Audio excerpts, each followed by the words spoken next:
250 years ago, the then British colonialists and about to become American citizens declared in their Declaration of Independence that the foundation of their new republic will be life, liberty, and the pursuit of happiness.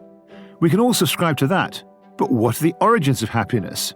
Is it, as Aristotle argued, to use whatever gifts the gods have given us to make the world a little bit better? And the rest, from having shelter, food, family and warmth, while important, are subordinate to pursuing your purpose? Or was Aristotle wrong? And there are less lofty ways to reach that goal. Sharing a meal together, living in a genuine community, giving and receiving gifts freely. We need to know the answers. Unhappy people are less likely to live longer, more likely to suffer debilitating mental illness, don't vote, and to be swayed by more extreme political parties, if they do vote. Those connections are no longer anecdotes. They are measurable, comparable, and increasingly impossible for policymakers to ignore.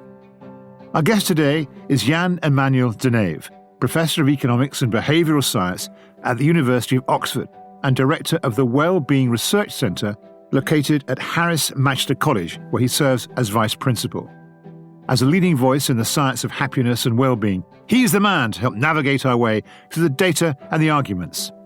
Jan's work brings rigorous data and empirical methods to questions once thought to be too subjective to measure. He has advised governments and international organisations on how to put well-being at the heart of public policy. Are we at last at the point of making the Declaration of Independence live? This year's World Happiness Report, published by the Wellbeing Research Centre at the University of Oxford, is out now.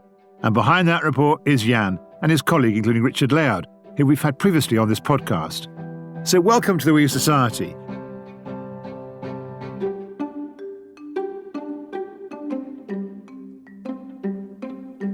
Talk about happiness in the round. When I was talking about Aristotle and then less lofty ways of achieving happiness, what were your reactions to that part of the introduction? Will, thank you. First of all, thank you for having me on this wonderful show. And I hope it'll be exciting. And I'm sure it will be, at least for the two of us and hopefully for many others listening in. The pursuit of happiness, and Aristotle, you meant.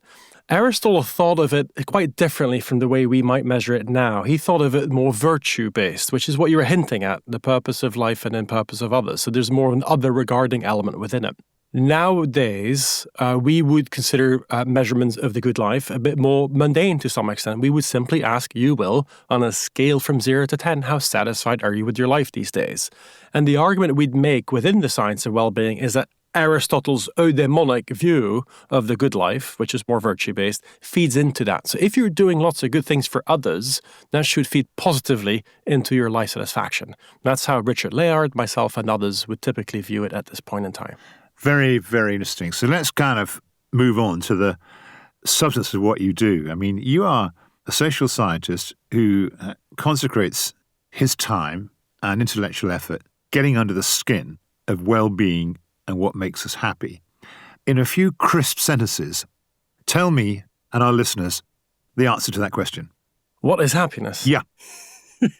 You know what? After all, for me, in my case, about a decade and a half of studying well-being and happiness, in a way, we've always deviated the question. We leave that to the philosophers who've been breaking their heads on this particular question of what is the good life for the past 2,000 plus years since Aristotle. Yeah.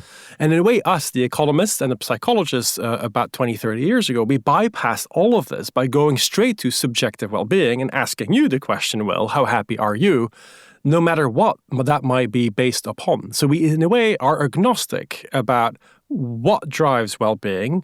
We listen to people bottom up and we ask them, are they happy? Whatever makes them happy. And then we work from that point and we reverse engineer to see, as social scientists, empirical scientists, to see what actually explains variation in people's responses. And needless to say, lo and behold, stuff like a decent amount of purchasing power, income, a good job, having a rich social life, access to nature and the environment, etc., matter a great deal. Obviously, health, physical and mental as well. It's not just income and GDP per capita that will explain individual or population well-being. We'll find other things like healthy life expectancy, but also our social lives, our social capital. Do we trust other people? Something as mundane as the number of lunches and dinners we share with other people throughout the week turn out to be wonderful predictors of our life satisfaction and differences between individuals on that front. And so, in a way, by reverse engineering from not defining it, just measuring it, it allows us also to provide novelty and insight that people wouldn't have typically thought of. That's interesting, isn't it? I mean, the society of friends and laughter are much more important than anything else. Kind of, yeah. Yes.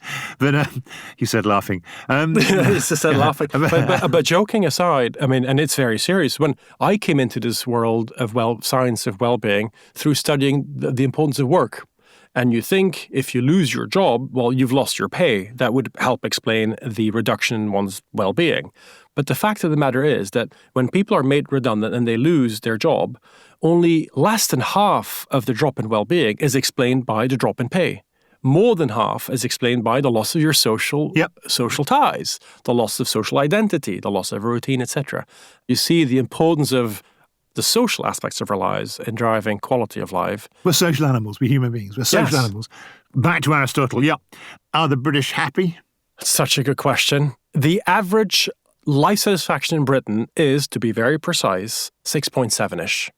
So you're always sort of bumping. And 10 is good and 1 is bad. Apologies, yes. 0 is very bad and 10 is very good. Now, if you want to put a bit of a context around this, the happiest country in the world, and it still is this year in the latest version of the World Happiness Report, is Finland, perhaps surprisingly. But don't forget, the way we're measuring this is through, are people satisfied with their lives? There's more a sense of contentment than sort of joy, happy-go-lucky, fluffy happiness.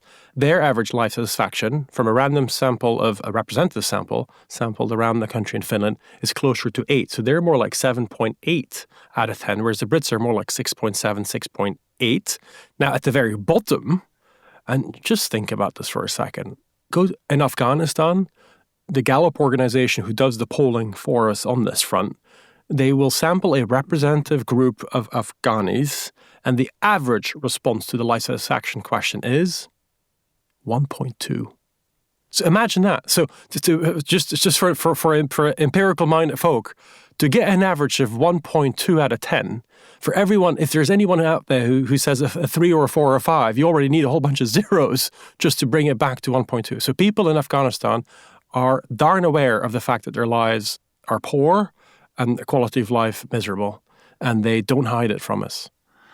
I don't think that many people know that. That was news to me. I mean, I would have guessed that the happiness in Afghanistan would be low. I mean, the Taliban, the treatment of women, I can't imagine a woman in Afghanistan saying... And we picked this up... 0 to 1, I would have thought, yeah. Exactly. We picked this up in the data, and you're quite right. Since the introduction of the Taliban, or the Taliban coming back, we've seen a precipitous drop. I think they started, when we started the World Happiness Report, thanks to the Gallup World Poll, which was in about 2009, 2010, they were still around sort of 4 out of 10, 3.5 out of 10, and that's been halved, the quality of life in the space that we've been studying and these trends in well-being. So they're by a long mile the worst off people according to their own subjective well-being. Is that true across most Islamic countries, actually, that actually their happiness scores are poor? No. And it's a good question. If you look at even Saudi Arabia, United Arab Emirates, they rank around place 21st, 22nd. Above Britain, in fact. Above Britain. You're quite right. So Britain, in the last report, was a position 23 or 24. It's now dropped to, I think, 26th or 27th place, which sits behind the UAE and Saudi. How big are these samples? They're representative samples of 1,000 people that are being... right, so that's people who do polls reckon 1,000 is about what, exactly. You get answers which are robust that way. True. 1,000, yeah. Now, Professor Philippe Aghion won the Nobel Prize for Economics this year. He's in the We Society podcast series, and he also cites Finland. He thought they've got the best kind of combination of creative destruction and a social underpinning of the fallout of that. And he particularly identified the Finnish education system, which is, in his view, amongst the best in the world. When I say that to you, you're nodding. You're saying, well, those are things which you could imagine would explain this persistence of Finland as number 1 in the world. I'm nodding, and I've got, honestly, goosebumps, because to have a Nobel Prize winner essentially sort of endorse or hint at the same outcome, which we've come at from a single item question in the World Happiness Report, with the likes of Finland and the other Nordic and Scandinavian countries coming out on top, is obviously pleasing to hear. I would agree, and I think it complements what we typically pick up on. So he looks at disruptive innovation and the economics and the fallout, as you just mentioned. And the education system. And the education system, all of which I think underpins and helps to explain why Finland does so well. Again, truth be told, Denmark is a close second. Yep. And we then also have the likes of Norway and Iceland, Switzerland, the Netherlands up there in the top 10 as well. Finland scores particularly well on not just having wealth, but having it properly redistributed. So it's a very equal society. It's literally a society, a rising tide lifting all boats. Professor Aggie points to that, Absolutely. So that's one thing. The second thing is very great health, a healthy life expectancy. But then something that really stands out with them is the social support. So if you ask questions around, do you trust others? Do you trust the institutions? Do you have friends to rely on in case of trouble? So these kind of items that try and gauge the level of social capital, as Bob Putnam would have called it, but sort of trust and belonging. Robert Bowling alone, the great sociologist. Yeah. And so they do particularly well on that. But so do the other Nordic and Scandinavian countries. What I think sets Finland apart, maybe beyond what Aghion is suggesting around how they manage disruptive innovation, is their very close connection to nature, even more so than the other Nordic and Scandinavian. It's a country of thousands of lakes. And they all seem to have their cabin on one of these lakes. I know. Partially because they have lots of space. There are quite a few of them. But so they do a lot of things right, despite the not so great weather, which they seem to live with appropriately. Truth be told, when the Finns see our report and they come out on top, they're always a bit skeptical. They say, we're not necessarily the happiest people, so what is this all about? But then we typically have the New York Times sending a journalist to Finland. They always start by like, why would Finland be the happiest country in the world? And then it starts with sort of a healthy skepticism. And by the end of this investigative journalist piece, you understand, because these are elderly people, for example, the elderly within Finland, connect, do saunas together, play together, are actively engaged. The educational system that you already referred to is very strong. The healthcare system is very strong. People have healthy aspirations, et cetera, et cetera, et cetera. Nothing like having a sauna with someone to kind of... and then the sauna is really quite sacred. And then go in the pool. So there's a lot going there for them that they leverage. And truth be told, whatever it is, it seems to work because life satisfaction is indeed the highest for them. Let's discuss Britain. Yes. I mean, there we are. We were 23 last year. We're now, 26, 27 this year. 27. We're going down. Yes. Everybody listening to this will have their own explanations of that. But what are yours? You work with the data.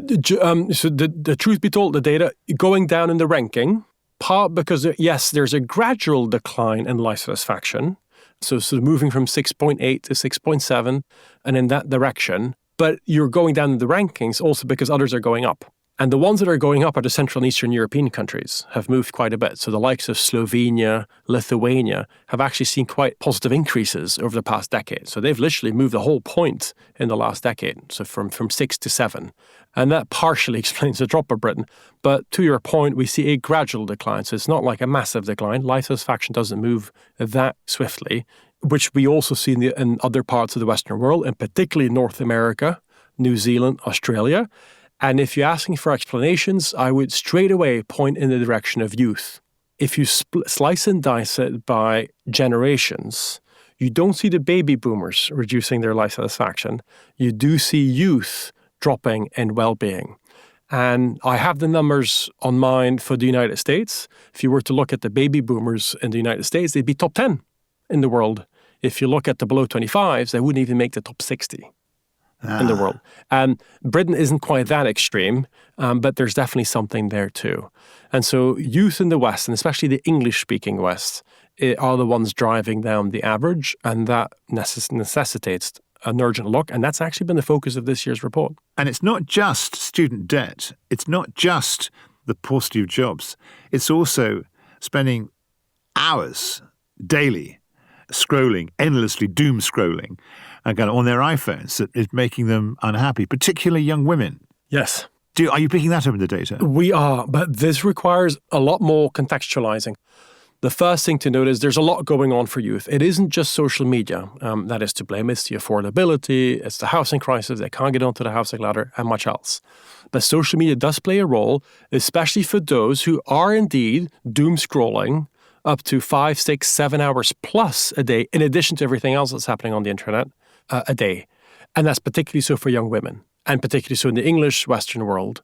And so we see a large effect of a whole point plus drop in life satisfaction if we simply split out those that are using social media problematically, which we define as 5 hours plus, versus those that not use it, or especially what we find is to be slightly, possibly the optimal 1 hour or less. I now can't remember where I read it, but the man who invented the algorithm that made scrolling endless regrets it very much, reinforcing that by saying, don't abandon social media altogether. Just use it in a controlled way and self-discipline yourself to use it for optimally an hour, you're saying. But Will, the problem there is, do we have the self-discipline to do so? Because you have an army of the smartest engineers forcing these algorithms to try and nudge us in the direction of doom scrolling. The question that I'm personally struggling with is, yes, we found that the optimal use of well-being is a positive engagement for an hour or less. That seems to be associated with the highest levels of life satisfaction, whereas a lot too much of it is problematic and drops life satisfaction. No usage today, despite having access to it, but consciously not using it today, seems to be slightly less good for life satisfaction than using an hour or less. But the question is, policy-wise, what can we do to essentially reduce the problematic social media use, which is a lot of people are using it 3, 4, 5, 6, 7 plus hours a day. A big part of the young population is. And reading is falling away. How can we work with the social media companies to essentially put guardrails in place, stop the doom scrolling, nudge people off of social media, none of this is they're incentivized to do, these companies, needless to say. And the strongest policy is the one, obviously, that our colleagues Jonathan Haidt and Zach Rausch and others are suggesting, which is a complete ban on social media for below 16-year-olds, which is obviously a radical, extreme measure.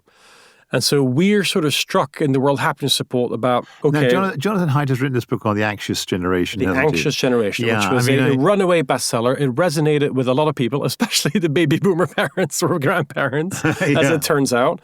And he's been incredibly successful and is the person essentially having inspired the ban in Australia that went into play early December last year.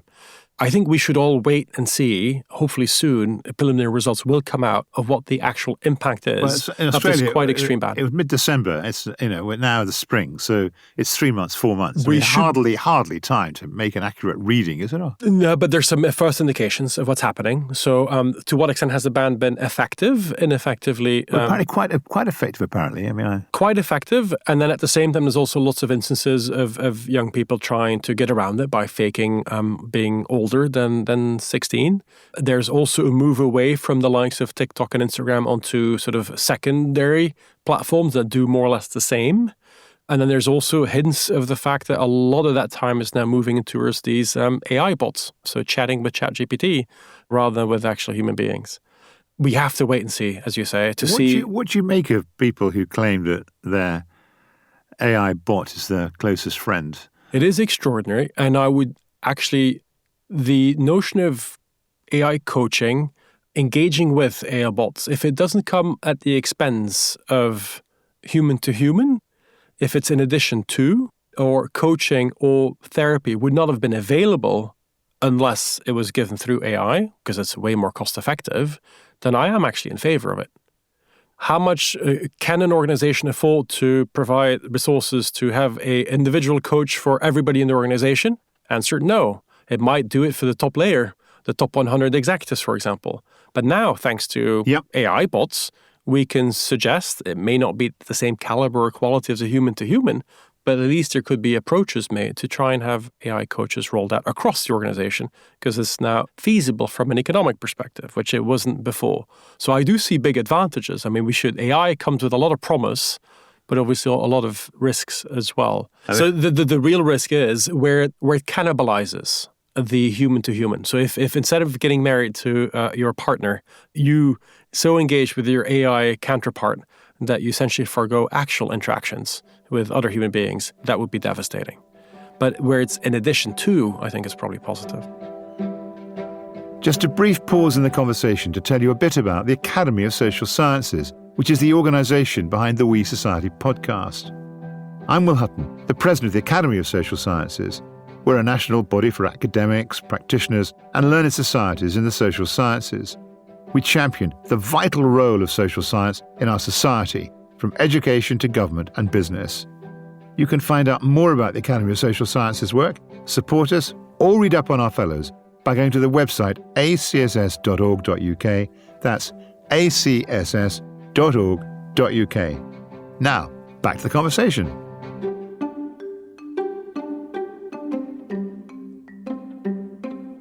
Hearing you talk and expound, you do blend a kind of philosophy of life, stressing the importance of social interaction, the humanity of the society of others.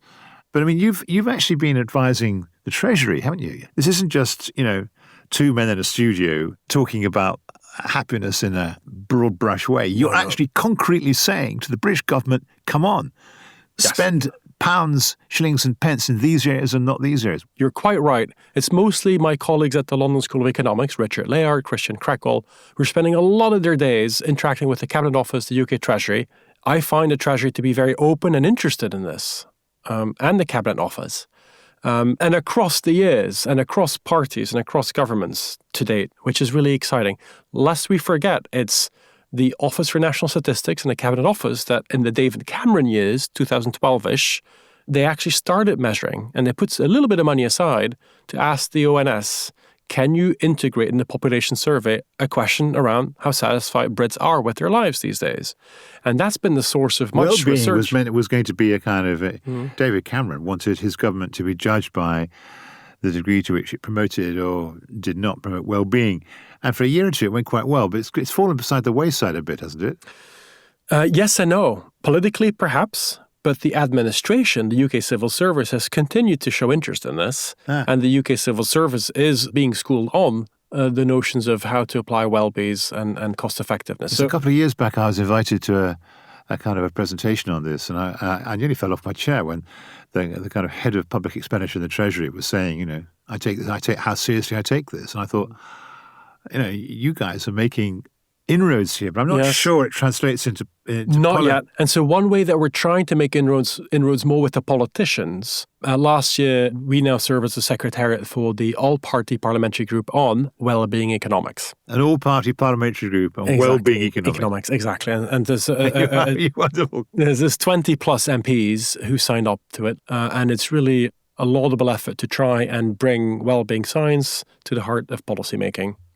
But it says things like you get more well-being from having a kind of frequent bus service that kind of doesn't go all the way into the centre of a town but connects the suburbs up. That will promote much more well-being than building a high-speed rail connection from Edinburgh to London. I mean, that's the kind of thing you come up with, isn't it? It's a good point. And yes, and Richard Layard is well known to have said we should invest a lot more into social infrastructure. And you're quite right. If you go to the traditional recipe that tends to drive policy, it's meant GDP and growth for the sake of growth, really. And then that prioritizes material infrastructure projects. Build. Anything that's sort of shovel ready, as I say, and these kind of things. But the extent to which those projects actually lead to increases in the well-being of the population is a different question. And the things that matter a lot more than people expect, like our social lives, local communities, bridge clubs, supporting football teams and clubs in local communities, that's the social infrastructure that gets underinvested. What levers would you pull now, low-lying fruit, that actually you and your team kind of advocate the British government pulls the levers on to promote well-being and happiness? Oh, there's so much. So mental health, you mentioned, is a big one. And a lot more resources could go in that direction. Social infrastructure, so community lives. What do you mean when you say social infrastructure, community lives? I don't understand. Essentially, I'm literally thinking, so I live out in the Oxford countryside, and there's a lot of relatively poor villages around us with little football clubs. And that's what keeps communities together and social lives. And yet I see there's so very little support for these things that generate a social tissue between people all over Britain. It doesn't add to GDP, but it makes a massive difference to people's quality of lives. People are kind of desperate about the closure of local post offices, local pubs. For example. And all of that makes a lot of sense from an effectiveness, scale economy type approach, but it doesn't make much sense from a well-being perspective. And then there's also jobs, employment. Youth unemployment is rising for people coming out of universities, affordability of younger generations. So frankly, Will, my main concern is a drop in youth well-being, especially here and in the larger Western English-speaking world. And you can tell it's social media essentially preying on vulnerable people if they go off doom scrolling. The affordability crisis, schooling going up, school fees going up again, despite the university system not necessarily preparing people for the future of work. Not everyone's paying for education. I mean, the public education system is free. I'm thinking higher education. It is higher education. Higher education I'm referring to. Absolutely. Yeah. It's good that we're broadening the conversation out. I mean, I think we've circled around it a bit, and I think we should kind of home in it rather more before we wind this conversation up. And that's actually what happens at work. I mean, now there's a lot of evidence that actually people have been giving less task discretion at work, more monitoring. One of the impacts of AI is that people can actually see what you're doing on your laptop or your PC. They can judge if you're on a Zoom call to what extent you're being attentive or not, or doing something else. The micromanaging of people's behavior is becoming kind of, I'm just thinking about what you're picking up about the workplace and how one could put that on the agenda more than we have. Thank you for raising this, Will. This is right up my alley and what I'm doing right now. So I really research on workplace well-being, and I'm incredibly worried about this. And I think we're at a crossroads. And you're familiar with the Robert Frost poem, Two Roads Diverged. Yep. And I took the road less traveled and it made all the difference. I'm afraid to say that what I'm seeing is that most companies, say 9 out of 10, in the road of how to use AI, most of them are adopting it in sort of an automation monitoring type way rather than a human augmentation way. I'm really worried about this because it means essentially that not only do we have the issues that you described around monitoring and controlling, but that we're also looking to essentially slash headcounts. Despite productivity gains, the knee-jerk reaction of senior leaders and boards is typically, oh, so we've become 20% more productive. Oh, you've got 5 more hours in a day. Maybe we can reduce teams of 10 to teams of 8 as a result. Or we can give you a bit more of the same tasks, and perhaps that of your neighbor who we no longer need to renew his contract. And it touches the young people first. There's what we call a seniority bias, which is that senior leaders and senior folk in organizations are spared this ordeal, but it's junior, mostly white collar in this case, that are either no longer being renewed, not hired in the first place, or being laid off. And then again, it's going to lead to a social massacre. I mean, it's going to be very, very difficult in the years to come, and I think we'll start picking it up clearly now. There's also much less jobs available now for junior white collars, about a third less jobs on the job aggregation sites since the introduction of ChatGPT for younger white-collar folk. So I think there's a choice. Hold on, just stop there, Jan. I mean, that's a big number. Hold on, and I've not seen that foregrounded elsewhere. I mean, you're saying that for young people leaving university, so 25 years of age, that around that age, that there's a third less jobs available. Yes. In the spring of 2026 than there were compared with 2 years ago, 3 years ago. That's a devastating change. It is, and you're saying it's AI that's driven that? Partially. And where does that data come from? Indeed, which is the world's largest job search platform, has most jobs ads available, and they're essentially seeing a huge drop in the job ads for junior white collars. And they see that drop essentially is sort of picking up since about ChatGPT's introduction. And it's mostly because these companies are anticipating the gains from productivity. They haven't actually seen them in many cases, but they're on hold and prefer not to invest in junior talent on the expectation that they may not need to be hired. In 2025, Will, it was no hiring, no firing. I think 2026, it's not looking good. We are still in the no hiring, but we're also seeing firing happening, especially among junior white-collar folk. You're saying the big change over the last 2 or 3 years is actually the impact of AI on the hiring of young graduates. Yes. This is the next big fight. It is. There's a big piece that will be coming out soon, I hope, with Harvard Business Review, where we're writing on this. And we're seeing these companies taking one of two roads, augmentation versus automation, looking for cost savings. Augmentation is the good guys. Yes. And automation is where companies are looking for short-term bottom line gains through essentially reducing their headcount. And the argument I'm making is that, yes, in the short run, automation might make you for a few bucks, but you're shooting yourself in the foot because workplace well-being will drop if you make people increasingly redundant. Your talent will look for the exit. You're no longer going to be an employer of choice, and your future talent pipeline is being eroded as we speak. And so that will hurt you in the next 3 to 5 years. And so the AI winners will be those that augment, not automate. If you're an individual listening to this podcast and you're thinking, I want to be happier, what's your message to them? There's a lot there. There are predispositions. So some people do see the glass half full rather than half empty. And I guess you and I fall in that category. Yeah, so I'm a half full man. Always have been. Yeah. And I'm also a half full person. So I think we're very lucky on that front to begin with. But not everybody is. There are lessons from the science of well-being at the personal level. And so again, think back to the World Happiness Report of last year, sharing meals. The average number of shared lunches and dinners in the UK is not even 7 out of the possible 14, 7 lunches, 7 dinners. And so try and work on the quality of your social lives. It's not just sharing with your partner, it's sharing with other people. Yeah, it's mostly work. For example, in the workplace, there's been a general tendency in the Western world to start eating your lunches by yourself behind your screen. Can we try and get away from that? Actually, the one thing I really miss about my life at the moment, I'm a kind of portfolio life guy, and consequently, you flip from place to place, and the number of times you actually have lunch with someone is quite too little. One of my to-dos after this podcast is to make sure that I lunch with people more. So that's a message to me. But come on, so the people listening to the show, what should they be doing? But similar to you, reaching out, connecting, being grateful. These are typically the sort of being grateful. Yes, this is not my area of expertise, but in positive psychology, there's a lot of interesting evidence around expressing gratitude, even gratitude letters, thinking positively, ending the day with thinking through the good things that happened today. These are sort of little cognitive tricks.